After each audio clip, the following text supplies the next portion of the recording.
incredibly stylish NFT helmet can be yours for the low price of playing Ghost Recon Breakpoint for 600 hours, almost a full month. I know you don't even like playing Ghost Recon Breakpoint that much, but you can also trade it to like the 5 other people that are interested in Ghost Recon NFTs for like $40 after you play for 600 hours.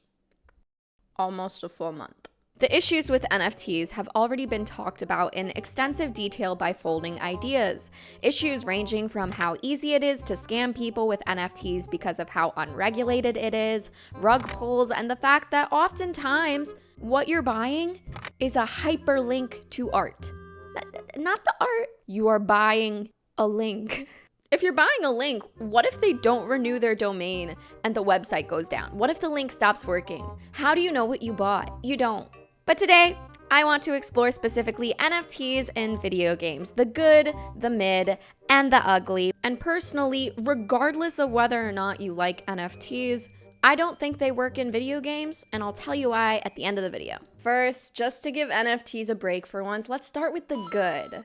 I was really hard pressed to think of a good reason to have NFTs in video games, but I did think of one, and that is paying creators of user-generated content. Oftentimes mods and UGC have little profitability, if any at all. And with the power of blockchain, creators could sell their UGC as NFTs. Acronyms, yeah. And you might think, why not just have a UGC in-game marketplace? Well, the cool thing about NFTs is that you can have kickback. Say you sell your totally sick Fortnite mod that turns guns into pool noodles to another random kid online for $10. And then that kid eventually sells your NFT to another random kid for $20. The original creator could get a whole $2 from that sale, depending on the percentage of kickback that they implemented. And personally, I think creators owning a degree of profit of their labor in perpetuity is a good thing. Your art sees more profit, you see more profit. Easy. Okay, now let's get to the mid. You got Axie Infinity, a game where you collect these blobs,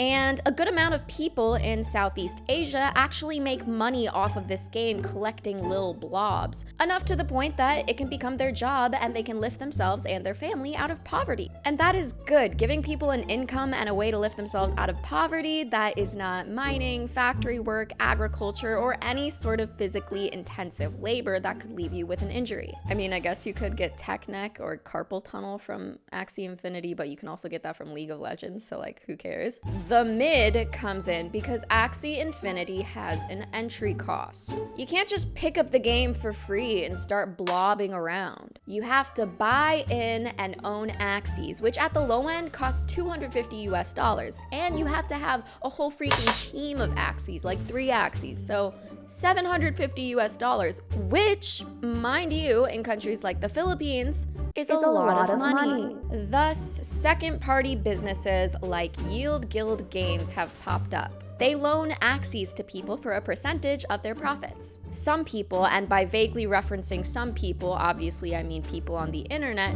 call this exploitative, while other people say, sure, it's exploitative just because it's capitalism, so that's kind of inherent, but at least these companies are giving people an opportunity to make income in a different way. So depending on your economic viewpoints, Axie Infinity could be really great, or it could just be another subpar example of capitalism's flaws. The ugly, the ew, gross, I don't even want to look at you. Ugly. Your mom's so ugly, she looks like an NFT monkey. Oh. There's Ubisoft, the first AAA studio that delved into NFTs with Ghost Recon Breakpoint, and oh god, it failed miserably.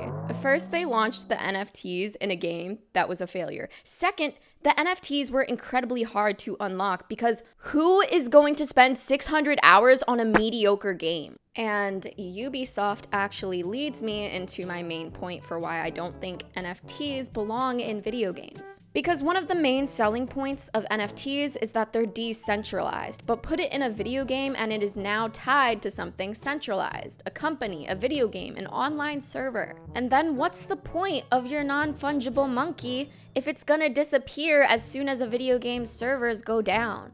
In the terms and conditions, when you make your Ubisoft account, it can be deleted at any point, and then your NFT helmet disappears. Gone. Or, what if the online servers get shut down? Like, Club Penguin, rest in peace. What if Club Penguin had NFTs that could only be used in-game, and then they shut down? What are people supposed to do with a funky Club Penguin skin if there are no Club Penguin servers? So if game devs want to implement NFTs into video games, they need to find a way to allow purchasers to still utilize and have value in their NFTs, even if the game servers shut down. But chances are a lot of these video game NFTs would be cosmetic items, which are kind of useless if the game doesn't even exist. I mean, sure, you'll still have the token with the hyperlink to the skin, but it's not like you can show it off to anyone on online servers. Unlike many other NFTs, which are used for aesthetic, the sake of ownership, and joining a wealthy community, I believe that video game NFTs would largely be used for use in-game, online games with a thriving community where you can show off your NFTs and trade them with other people. So overall, given that one of the main selling point of NFTs is to be decentralized, if you're gonna tie it to a video game, you might as well just stick to the classic good old Fortnite skin shop, rather than getting cryptocurrency involved. That being said, I don't think NFTs in video games are going away anytime soon. What say you? Will you buy an NFT helmet video game? Will you buy a Club Penguin skin NFT? I might, just for shits and giggles, but not for anything practical.